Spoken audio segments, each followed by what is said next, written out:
नमस्कार, अनादि टीवी की खास पेशकश में आपका स्वागत है और आप देख रहे हैं सत्ता का फाइनल। कांग्रेस ने शुक्रवार को जिन 15 नामों का ऐलान किया है उनमें कोई भी नाम चौंकाने वाला नहीं है।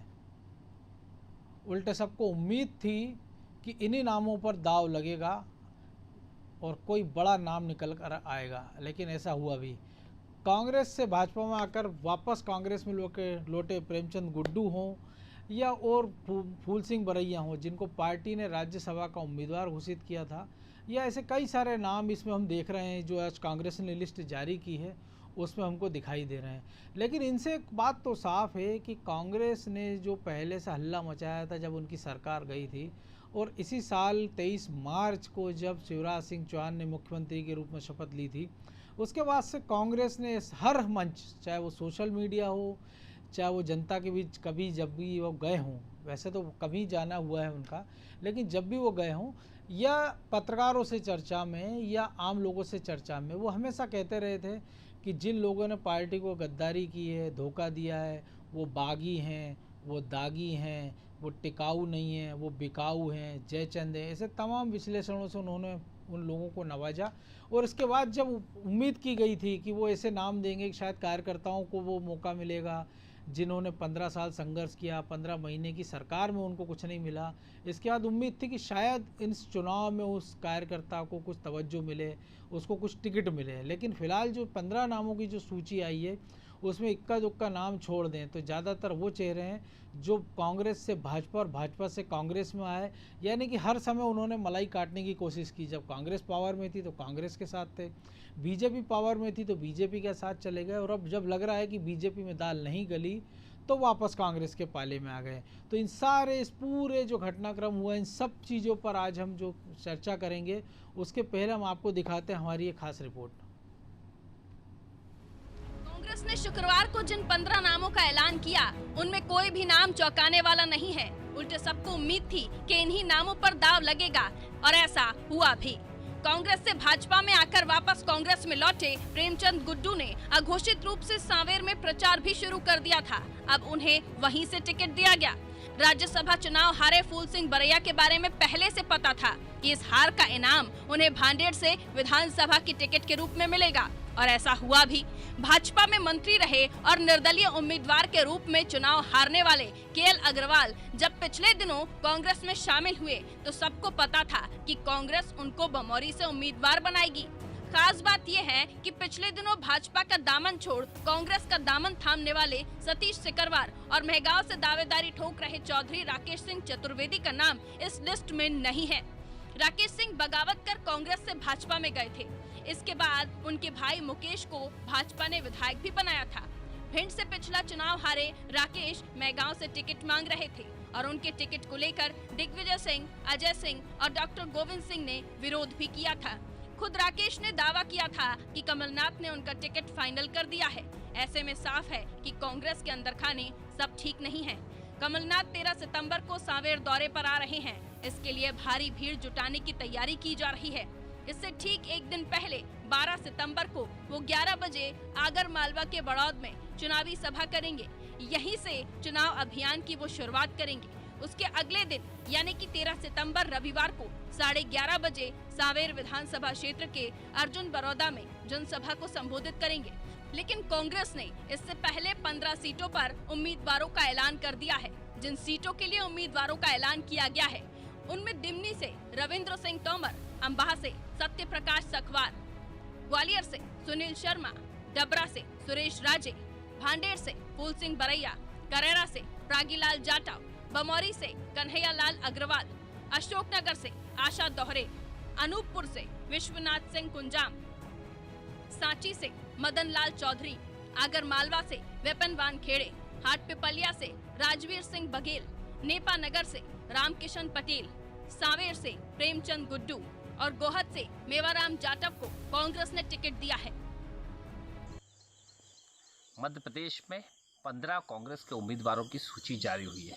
ये वो टिकाऊ उम्मीदवार हैं जो मिस्टर बिकाऊ लाल मिलावट रामों को धूल चटाने का काम करेंगे, बीजेपी की जमानतें जब्त करने का काम करेंगे। ये लोकतंत्र के प्रहरी के रूप में मध्य प्रदेश के किसान गरीब मजदूर की आवाज़ के रूप में मध्य प्रदेश में चुनाव लड़ेंगे और कमलनाथ जी के नेतृत्व में सारी की सारी सीटें कांग्रेस पार्टी जीतेगी।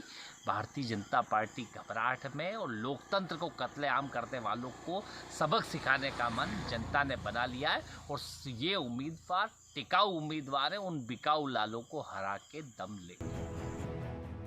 कांग्रेस के 15 उम्मीदवारों की लिस्ट जारी होते ही बीजेपी ने इसका स्वागत तो किया, साथ में यही दावा किया कि भारतीय जनता पार्टी की विजय की संभावना इस सूची से दोगुनी चौगुनी बढ़ गई है। विधानसभा उपचुनाव के लिए कांग्रेस की 15 प्रत्याशियों की सूची का अभिनंदन है, स्वागत है, क्योंकि जो सूची आई है वो सूची में भारतीय जनता पार्टी की आशाएं, उम्मीद जो जीत की रही है वो और दुगनी चौगुनी हुई है। दूसरी बात, सबसे बड़ी बात, जो ये नारा लगाया करते थे बिकाऊ और टिकाऊ का, तो इन उम्मीदवारों में आधा दर्जन से ज़्यादा उम्मीदवार, लगभग आधे उम्मीदवार ऐसे हैं जिनका अतीत कांग्रेस में कितना टिकाऊ का है कि पत्रकार बंधु आसानी से आपको और क्षेत्र की जनता भली भांति जानती है। इसमें वरिष्ठ नेता राकेश चौधरी जी का नाम नदारत है, जिनका विरोध कांग्रेस के वरिष्ठ नेता दिग्विजय सिंह, अजय सिंह जी, डॉक्टर गोविंद सिंह जी कर चुके हैं। आने वाले समय में कांग्रेस को चुनाव से पहले ही गच्चा खाने के लिए तैयार रहना पड़ेगा। चुनाव में जनता गच्चा देगी ही। बहरहाल इस लिस्ट ने साफ कर दिया है कि कांग्रेस ने खुद ही एक बड़ा मुद्दा खत्म कर दिया। अब किसान कर्ज माफी का मुद्दा कांग्रेस के गले की फांस बन गया है और बेरोजगारी पर वो बात करती है तो बेरोजगारी भत्ता देने के उसके वादे पर सवाल खड़े होना लाजमी है। ऐसे में कांग्रेस किन मुद्दों को लेकर जनता के बीच जाएगी, इस पर सबकी नजर होगी। ब्यूरो रिपोर्ट, अनादि टीवी। तो इस मुद्दे पर और अधिक चर्चा के लिए हमारे साथ स्टूडियो से जुड़ गए हैं अनादि टीवी के एसोसिएट एडिटर प्रभु पटेरिया और ब्यूरो हेड ब्रजेश चौक से। सबसे पहले प्रभु जी, आपके पास बिकाऊ टिकाऊ पर हम काफ़ी दिनों से लगातार चर्चा करते रहे हैं और कांग्रेस की सुई, जैसे मालवा में इन दिनों एक त्यौहार चलता है संजा जिसको बोलते हैं, लोक पर्व है, उसमें एक गायरा होता है, बार बार एक लोकगीत है कि मेरा टेसू यहीं अड़ा, खाने को मांगे दही बड़ा। तो कांग्रेस का टेसू जो है वो वहीं अड़ा हुआ है कि वो बिकाऊ लाल और टिकाऊ लाल। 2018 के पहले भी उन्होंने कहा था ये जीतने वाले उम्मीदवार हैं, ये टिकाऊ उम्मीदवार है, ये अच्छी छवि वाले उम्मीदवार हैं, इनको चुनाव जिताइए। नतीजा ये हुआ कि 25 जो है वो कांग्रेस छगमा छोड़ के भाजपा के साथ चले गए। 15 साल की मेहनत के बाद सरकार बनी और 15 महीने में जाती रही और अब जब फिर से वो मौका है उनके पास, जैसा कि वो दावा कर रहे हैं कि अभी हमने देखा कुणाल चौधरी को कि सारी सीटें जीतेंगे और हम सरकार बनाएंगे, लेकिन फिर भी वही यह बात कर रहे हैं, वो अपने प्रत्याशियों की ये बात नहीं कर रहे हैं कि हमने इन प्रत्याशियों को क्यों टिकट दिया, इनकी क्या खासियत है। वो ये कह रहे हैं कि बिकाऊ लाल से ज़्यादा टिकाऊ हैं ये, आपकी वाले अच्छे लोगों को हमने टिकट दिया, ये बिकाऊ लाल को हराएंगे, टिकाऊ लाल को हराएंगे, मिलावटी राम को हराएंगे। तो वो पसंद भी 2018 भी उन्हीं की थी, 2020 में भी उन्हीं की। लेकिन जो बड़ा सवाल है कि जो जयचंद, गद्दार जैसे तमगे कांग्रेस देती रही है, आज भी दिए हैं, तो इस सूची के बाद जो पहली प्रतिक्रिया आपकी वो क्या है? देखिए मनोज जी, कांग्रेस जो तरह तरह की उपमाएं, अलंकार और तमगे देती रही है, जयचंद, मीर जाफर, गद्दार, बिकाऊ लाल, टिकाऊ लाल, मिलावट राम, तरह तरह के जो नाम दे रही है, उसमें उसको एक और विशेषण जोड़ लेना चाहिए कि खपाऊ लाल।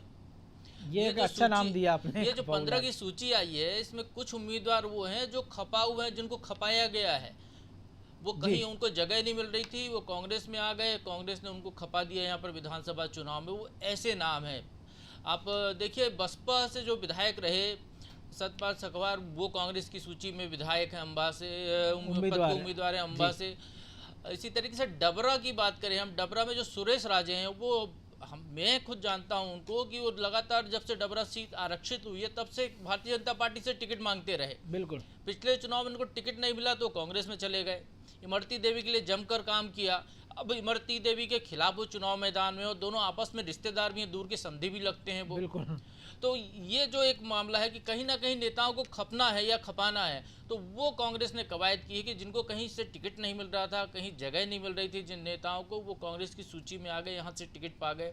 फूल सिंह बरैया एक नाम ले, जो किसी जमाने में बहुत बड़ा राजनीति का नाम हुआ करता था जब बहुजन समाज पार्टी में थे। बिल्कुल। उसके बाद उन्होंने एक अपना बहुजन संघर्ष दल बनाया, अलग अलग पार्टियां बनाते रहे, भारतीय जनता पार्टी में भी चले गए, वहाँ भी खप नहीं पाए। अंततः वो कांग्रेस से भांडेर से खपने के लिए तैयार हैं, लेकिन उनके सामने मुकाबला जो है कांग्रेस के पूर्व मंत्री जो रहे हैं महेंद्र बौद्ध, उनकी तरफ से उनको चुनौती मिलती दिखाई दे रही है पार्टी अंदर खान, क्योंकि वो टिकट के दावेदार थे। तो ऐसे बहुत सारे नाम है। प्रेमचंद गुड्डू को ले लीजिए आप, एक नाम जो इंदौर का है, जिसको कि कांग्रेस का जिताऊ उम्मीदवार कह रहे हैं, तो उस उम्मीदवार को भी ले लीजिए आप। तो वो किसी एक पार्टी के नहीं है, उनकी कोई आस्था किसी एक दल में नहीं है। यदि हम कमलनाथ को देखें जो प्रदेश कांग्रेस अध्यक्ष हैं, यदि हम कुणाल चौधरी को भी देखें जो कांग्रेस में नए हैं, उनकी भी आस्था को देखें तो जो है यूथ कांग्रेस से आए वो और कांग्रेस में लगातार बने हुए हैं। कमलनाथ जी का 40 साल से ज़्यादा का कैरियर कांग्रेस में है, तो उनने यदि इनको चुना है ऐसे लोगों को, तो ये तो उनकी वो मूल नस्ल तो है नहीं कांग्रेस की। इसमें तो मिश्रण हो चुका है विभिन्न दलों का, चाहे वो भारतीय जनता पार्टी का हो, चाहे बहुजन समाज पार्टी का हो, चाहे वो निर्दलीय भी चुनाव मैदान में उतरे हों या टिकट मांगकर हारे भी हों कहीं से। बमोरी से जो KL अग्रवाल हैं वो शिवराज सरकार में मंत्री रहे, सभी लोग जानते हैं उनको। टिकट नहीं मिला, हारने की संभावना थी, बीजेपी की सूची में टिकट नहीं दिया, निर्दलीय चुनाव लड़े, चूंकि उनको हारने की संभावना सर्वे में पहले ही आ गई थी तो निर्दलीय भी चुनाव हारे। अब कांग्रेस से वो वहाँ पर उम्मीदवार हैं। तो ऐसे जो नाम का चयन किया गया है वो ठीक है, अपनी जगह राजनीतिक दल की अपनी मजबूरियां होती हैं, उनको लगता है कि भाई ये सर्टिफाइड कैंडिडेट है, इसको कुछ पिछले चुनाव में वोट मिले थे या इसके पहले वोट मिले थे, तो जो वर्तमान कैंडिडेट है सामने वाले का उसकी एंटी इनकम्बेंसी का लाभ इसको मिल सकता है। एक जाना पहचाना चेहरा जो कहते हैं ना मनोज जी, बिल्कुल, तो वो जाना पहचाना चेहरा खोजने के लिए कांग्रेस ने इन लोगों को लिया है। लेकिन इसमें से कितने सफल होते हैं और जनता कितनी इनका साथ देती है, और जो नारा कांग्रेस गढ़ रही है मीर जाफर से लेके गद्दार से लेके बिकाऊ टिकाऊ तक, तो उस पैमाने पर तो ये कहीं खरे उतरते नहीं दिखते। और यदि कांग्रेस वाकई में इस नारे के साथ चुनाव मैदान में उतरने वाली है तो फिर तो अल्लाह जाने क्या होने वाला है। यही कहना पड़ेगा कि भाई जो कैंडिडेट की आप तारीफ करो मंच पे जो खड़ा है उसी के सामने आप दूसरे को गद्दार कह रहे हो, तो जनता तो कहेगी बगल में भी गद्दार बैठा है आपके। बिल्कुल, बड़ा सवाल यही रहेगा। तो कांग्रेस को इससे बचना चाहिए। राजनीतिक दलों की मजबूरियाँ होती हैं कैंडिडेट उतारने की, अच्छा कैंडिडेट उतारें जो उसने जीतने की संभावना हो, उस पैमाने पे खड़े हो सकते हैं। हो सकता है इनमें से कुछ जीत भी जाएं, हो सकता है ज़्यादातर जीत जाएं यदि कांग्रेस अच्छी मेहनत करती है तो। लेकिन ये जो चुनावी जो बिसात बिछाई जा रही, इस तरीके की बातें हम बार बार देख रहे हैं, कुणाल चौधरी कर रहे हैं, कांग्रेस के दूसरे नेता कर रहे हैं, उनको लक्ष्मण सिंह से सीखना चाहिए जो नसीहत देते हैं, उन पर अमल करें तो शायद कुछ कांग्रेस का फायदा हो।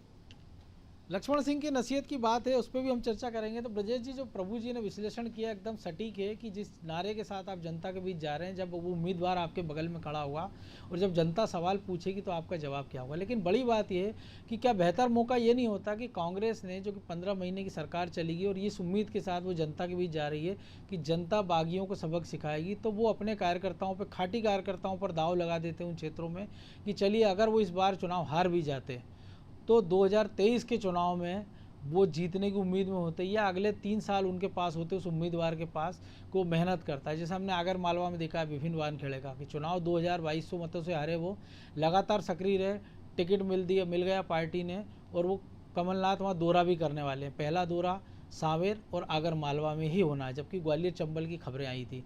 तो इन सब के बीच बेहतर नहीं होता कि कांग्रेस अगर इस कलंक से भी मुक्ति पा लेती, कह सकते हैं कि ये दागी बागियों के और एक कार्यकर्ताओं के बीच एक भरोसा जाग जाता कि ठीक है पार्टी ने कुछ सबक लिया सरकार जाने के बाद और हमारी अपेक्षा नहीं हुई है, हमको याद किया, तो वो कार्यकर्ता जो घर बैठ गया सरकार जाने के बाद वो मैदान में उतर आता, तब शायद कांग्रेस की संभावना थोड़ी और बेहतर हो सकती थी।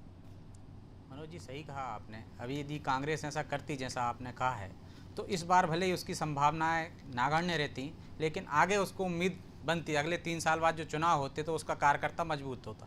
जो लोग अभी आए हैं चुनाव में वो आगे टिकेंगे चुनाव के बाद या नहीं टिकेंगे ये तो भविष्य बताएगा, लेकिन अभी उनके आने से जो मेन मुद्दा था कांग्रेस का वो मुद्दा तो गायब हो गया। शायद इस सूची से भाजपा वाले सबसे ज़्यादा खुश होंगे कि जो मेन मुद्दा लेके आ रहे थे वो टिकाऊ लाल बिकाऊ लाल वाला, वो तो यहाँ से चला गया। यहाँ जो लोग यहाँ नहीं टिके वो भी आपके यहाँ पहुँच गए, तो वो खुद टिकाऊ लाल बिकाऊ लाल हो गए हैं आज की तारीख में। तो एक मुद्दा तो वो चला गया है। और मुझे लगता है कि कांग्रेस को इस सूची में और भी अच्छे नाम जैसे चौधरी राकेश सिंह का भी वो लाते तो ज़्यादा मजबूत होता। रामनिवास रावत को उनको टिकट देना चाहिए, वो लोकसभा क्षेत्र में लड़े हैं, वहाँ से विधानसभा का चुनाव भी लड़े, हाँ लड़े हैं, तो उनको अच्छे वहाँ पे फाइट की है उन्होंने, एक उनको वहाँ टिकट देना चाहिए। और एक अरुण यादव भी उनकी सीट से, एक लोकसभा क्षेत्र से ही एक पटेल साहब जो आए हैं भाजपा में, वहाँ से उनको भी मैदान में उतारना चाहिए। तो इससे कांग्रेस के पास उम्मीदवार हैं जिनको मैदान में उतारना चाहिए। हालांकि ये बड़े नेता हैं वो शायद डर के कारण मैदान में नहीं आ रहे हों, लेकिन इनके मैदान में होने से कांग्रेस में एक प्रारंभिक जो लड़ाई रहेगी कांग्रेस में, वो कार्यकर्ताओं के लिए और उनके लिए बल प्रदान करने वाली होगी। ये जो ऐसे नेता हैं, रामनिवास रावत हुए, अरुण यादव हुए, तो कार्यकर्ता जो घर बैठे हुए हैं, ये यदि मैदान में होंगे तो उनको उम्मीद है कि इनका भविष्य अच्छा है, राजनीतिक भविष्य अच्छा है, तो उनके लिए काम करेंगे जो अभी घर बैठ गए होंगे। अब जैसे महेंद्र बोध हैं, वो टिकट मांग रहे थे, उनके कार्यकर्ता भी वहाँ से टिकट मांग रहे थे, मांडेट से लगातार मांग चल रही थी और वो सक्रिय भी थे, रैलियाँ वैलियाँ सब निकाल रहे थे। इसके बावजूद वहाँ से बरैया को टिकट दे दिया। तो आपको क्या लगता है कि जो पूर्व मंत्री वहाँ पे अपनी ज़मीन पूरी तरह जमा के बैठा था, वो अब काम करेगा भाजपा के लिए, कांग्रेस के लिए? कतई नहीं करेगा। इसकी चिंता तो कांग्रेस को ही करना चाहिए। कांग्रेस को चिंता करना चाहिए। ये सब चिंताएं कांग्रेस ने नहीं की। महेंद्र बोध को टिकट देते, अच्छी फाइट देते, इस बार भले ही वो ना निकाल पाते, लेकिन आगे चांस ज़्यादा अच्छे थे कांग्रेस के लिए। तो ये जो कमियां हैं, जैसे पटेरिया जी ने बताया कि ये सूची से तो चुनाव मैदान में कांग्रेस कमजोरी नज़र आ रही है। बिल्कुल प्रभु जी, सूची से कांग्रेस कमजोर नजर आ रही है और आपने भी जो विश्लेषण किया, लेकिन अब रास्ता क्या बचा कांग्रेस के पास? क्योंकि एक तो ये हो सकता था कि आप किसी कार्यकर्ता को टिकट देते, पूरी ताकत लगा देते, लेकिन अब जब आपने आयातीतों को टिकट दे दिया है तो वो जो मूल कार्यकर्ता है या मूल नेता है वो क्यों आपके साथ मैदान में उतरेगा? क्योंकि आपने उसकी सुनी नहीं।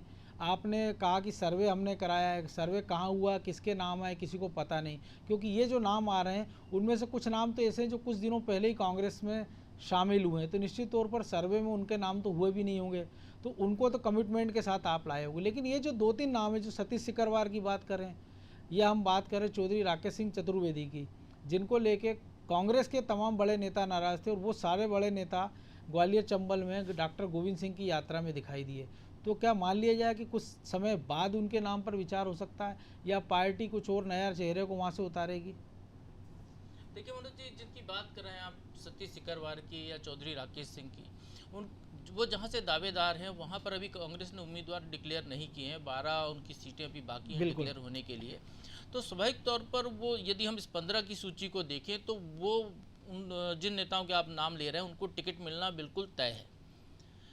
कांग्रेस उनको ही चुनाव लड़ाएगी, क्योंकि इसमें भी आयातित लोगों की सूची ज़्यादा दिख रही है। अब चौधरी राकेश सिंह कांग्रेस से भाजपा में चले गए थे, भाजपा से वापस कांग्रेस में आ गए। कमलनाथ ने कहा कि उनको टिकट देंगे। दिग्विजय सिंह, अजय सिंह भले उनके विरोध में है, लेकिन जब पीसीसी चीफ कह रहा है, पीसीसी चीफ को दिख रहा है कि वहाँ पर कोई संभावना है, उसके अलावा कोई दिख नहीं रही है, तो स्वाभाविक तौर पर उनको जीतना है तो उन्हीं को टिकट देंगे। सतीश सिकरवार को भी लगभग इसीलिए कांग्रेस में लाएगा इस मौके पर, तो वो भी दावेदारी टिकट की है। उनको भारतीय जनता पार्टी से टिकट मिलना नहीं था, उनको पिछला चुनाव हार गए थे, तो इसलिए उनको वहाँ पर संभावना दिख रही है, तो वहाँ कांग्रेस में आ गए हैं। तो ऐसे नाम पर टिकट तो मिलना तय है। और जैसा ब्रजेश जी कह रहे थे कि अरुण यादव को चुनाव लड़ाना चाहिए, सुर्खी से एक नाम गूंज रहा था बहुत लंबे समय से, अजय सिंह का, राहुल भैया को वहाँ से चुनाव लड़ाया जा सकता है। तो कांग्रेस ये दांव भी खेल सकती है।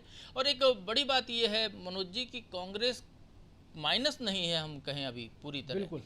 देखिए, कांग्रेस ने 15 साल सरकार से बाहर रहने के बाद 15 महीने सरकार चलाई है। उस 15 महीने में कांग्रेस की जो सरकार चली, कांग्रेस के कार्यकर्ताओं के बहुत सारे काम हुए होंगे, बहुत सारी उम्मीदें जगी होंगी उनकी। उन्हें एक देखा है कि जब सत्ता होती है तब क्या फ़ायदे होते हैं और जब सत्ता नहीं होती है तो क्या नुकसान होते हैं। बिल्कुल। सरकार जाने के बाद अब जो प्रताड़ित हो रहे होंगे, जो ज़िले में उनकी सुनवाई नहीं हो रही होगी, कोई सरपंच होगा उसकी यदि सुनवाई नहीं हो रही है जिला पंचायत, जनपद पंचायत में, तो ये सब तमाम जो कार्यकर्ता हैं जिनको कि सरकार की ताकत दिखाई दी है, तो वो सरकार को, चाहे कैंडिडेट कोई भी हो, यदि आप तलवार की धार पर बैठे हैं और साफ साफ सामने दिख रहा है कि ये उपचुनाव है, कोई विधानसभा के फुल फ्लैश चुनाव नहीं है जिसमें कि पत्ते खुले ना हो पूरी तरह। बिल्कुल। तो यहाँ पर तो पत्ते खुले हुए हैं कि भाई आपको जो सरकार में आप थे और सरकार के बहुत करीब पहुंचकर आप हट गए हैं और फिर वापस सरकार में आना, तो आपको ज़्यादा से ज़्यादा सीटें जीतेंगे तो सरकार फिर हासिल कर लेंगे। कांग्रेस का आकलन भी यही कि 15 से ऊपर सीटें यदि वो जीत जाती है तो वो सरकार बना लेगी फिर से। तो वहाँ पर उनके जो कार्यकर्ता हैं वो प्राण प्रण से जुट सकते हैं। जो कांग्रेस की उम्मीदें होंगी या कमलनाथ का जो सर्वे होगा, उस सर्वे में उन्हें हो सकता है भारतीय जो कैंडिडेट थे उनके पुराने, जो भाजपा के कैंडिडेट हैं, उनको लेकर इनकम्बेंसी, एंटी इनकम्बेंसी का सर्वे कराया हो, क्षेत्र में क्या नाराज़गी है, क्षेत्र के क्या मुद्दे हो सकते हैं। एक कर्ज माफ़ी जो मुद्दा कांग्रेस का था, बहुत प्रभावी मुद्दा रहा है, पिछला चुनाव उसने जिताया था, उस मुद्दे के जो कितना असर हुआ है किसानों के बीच में, वो तमाम सर्वे उनने कराए होंगे सारे फैक्टर्स को लेकर। और जब 15 साल की सरकार की यदि आप सामने रखते हैं और 15 महीने का अपना कार्यकाल सामने रखते हैं, आपके पास गिनाने के लिए 4 ही काम है, लेकिन आपके पास रोने के लिए 1000 काम है। बिल्कुल कि मैं यदि पूरे 5 साल सरकार चलाता तो ये पूरा कर देता, वो पूरा कर देता, तो हो सकता है जनता को दया भी आ जाए आप पर, मतदाताओं को। ऐसे बहुत सारे फैक्टर हैं जो कांग्रेस के पक्ष में जा सकते हैं यदि उनका कार्यकर्ता वाकई में सक्रिय हो जाएगा कि सरकार बनानी है तो कांग्रेस सरकार के और करीब पहुंच सकती है। हो सकता है वो सरकार में फिर वापस आ जाए, जैसा कि कमलनाथ जी दावा कर रहे हैं, जैसा कि बाकी कांग्रेस के नेता दावा कर रहे हैं। लेकिन भारतीय जनता पार्टी को भी हम कमजोर मानकर नहीं चल सकते, क्योंकि जो फैक्टर वहाँ पर दिख रहे हैं, जी बिल्कुल, यदि हम इनकी बात करें 16 सीटों की, ग्वालियर चंबल की, तो कम से कम वहाँ के जो कैंडिडेट थे, जो विधायक रहे, जो 6 मंत्री थे, वो यदि छोड़कर गए तो वो अपने दम पर नहीं छोड़ कर, वो सिंधिया की आवाज़ के लिए छोड़ कर गए हैं। बिल्कुल। और उनको ये उनके मन में ये बैठा हुआ है कि वो अपने दम पर चुनाव नहीं जीतते हैं, सिंधिया जी के कारण वो जीतते हैं, इसलिए वो वहाँ चले गए। तो यदि सिंधिया इतना बड़ा फैक्टर है तो स्वाभाविक तौर पर वो 16 सीटों में से ज़्यादातर सीटें भारतीय जनता पार्टी के खाते में जाएंगी। अब सरकार भाजपा की है तो 2-4 सीटें, चूँकि उपचुनाव का ट्रेंड ही यही होता है कि जो सत्ताधारी दल होता है उसकी तरफ नतीजे जाते हैं, तो कुछ वो फायदा हो सकता है। कुछ शिवराज सिंह सरकार जो अब सौगातें बांट रहे हैं, और एक शिवराज सिंह का चेहरा जो जनता के बीच में गया हुआ है, घर घर उनकी पहचान है, जनहितैषी चेहरा है, हर व्यक्ति को लगता है अपना सा आदमी है ये मुख्यमंत्री, बिल्कुल अपने तो बीच वो का तमाम आदमी है। फैक्टर उनके काम आ सकते हैं। लेकिन एक बड़ी चीज़ है प्रभु जी, जैसे आपने कार्यकर्ताओं की पटेल जी बात के- कही है, मैं आऊँगा ब्रजेश जी आपके पास, कि लेकिन कांग्रेस के साथ दिक्कत ये है कि एक तो वो लीडर बेस पार्टी है, तो वहाँ कांग्रेस का कार्यकर्ता नहीं, नेता का कार्यकर्ता होता, समर्थक होता है। ग्वालियर चंबल में हमने देखा कि बीजेपी ने जो दावा किया कि 76,000 कार्यकर्ता घोषित रूप से अगर बाकी कुछ भी कैंडिडेटों के साथ चले गए होंगे तो ये दिक्कत कांग्रेस के पास सब दूर होगी। और अभी उसको ये पता होगा कि अगर वो किसी नेता के साथ चला गया है तो वो चुनाव में भले वो 16-26 लोग 27 लोग बाद में जाएंगे, लेकिन अभी उनमें से कुछ मंत्री बन गए हैं, कुछ मंत्री जैसे ही पावर में है, जो पूर्व विधायक है वो भी जो उम्मीदवार है उनकी सब सुनवाई हो रही है, तो उनके साथ जो कार्यकर्ता गया है तो वो क्यों कांग्रेस का झंडा उठाने को तैयार होगा? देखिए मनोज जी, वो जो गया है कांग्रेस छोड़कर भाजपा में, वो तो कांग्रेस का झंडा नहीं उठाएगा, लेकिन उसकी जगह कोई नई पौध तैयार हो गई होगी, एक नई टीम बन गई होगी, जिनको कहीं तरजीह नहीं मिल रही होगी, ऊपर के पदों पर नहीं पहुंच पा रहे होंगे कांग्रेस में। यदि वो प्रमोट हो रहे हैं तो स्वाभाविक तौर पर उनको लगता है कि आज मैं किसी मुकाम पर पहुंचा हूं, तो वो और ज़्यादा मेहनत करेंगे अपनी मजबूती के लिए, और वो मजबूती कुल मिलाकर कांग्रेस के खाते में जाएगी। बिल्कुल जी ब्रजेश जी, आप कुछ कह रहे थे? जैसा कि पटेरिया जी कह रहे थे अभी, जी यदि के वहाँ पे कार्यकर्ता होंगे, नए आ गए होंगे, तो जिनको अपने भविष्य दिखेगा तो वो काम करेंगे वहाँ। जैसे आप शर्मा जी का ले लें, ग्वालियर में उन्होंने जो सिंधियाई के आदमी थे, जो सुनील नहीं शर्मा गए, है, बाकी के पूरे बिल्कुल। सब चले गए हैं। सुनील शर्मा रह गए हैं। सुनील शर्मा इसी शर्त पे रह गए हैं कि उनको टिकट दिया जाएगा, बिल्कुल। लेकिन वहाँ जो टिकट के दावेदार थे, जैसे रश्मि पवार हैं और भी हैं, जो सिंधिया गुट के विरोधी हैं, तो अब क्या आपको लगता है कि वहाँ वो काम करेंगे? तो ये एक समस्या, यदि के.एल. अग्रवाल का ही अपन ले लें, तो के.एल. अग्रवाल भाजपा से अकेले आए हैं, बिल्कुल। लेकिन कांग्रेस पूरी की पूरी भाजपा में जा चुकी है। क्या भाजपा का कोई भी कार्यकर्ता आपको लगता है कि के.एल. अग्रवाल के लिए काम करेगा? या कांग्रेस में बहुत हो सकता है, मनोज जी, अतिशयोक्ति नहीं है ये, जी, जी। कि आपको ये भी लगे कि इनको बूथ पे बैठने के लिए कार्यकर्ता ही ना मिले। जी, ऐसी परिस्थिति भी हो सकती है। ये ना परिस्थितियाँ अभी चिंताजनक जरूर हो सकती है, लेकिन संभावना दोनों दलों की बराबर है। बहरहाल अब समय और इजाज़त नहीं दे रहा, तो इस चर्चा को हम यहीं विराम देंगे। आप दोनों का बहुत धन्यवाद जिस प्रकार से आपने विश्लेषण किया।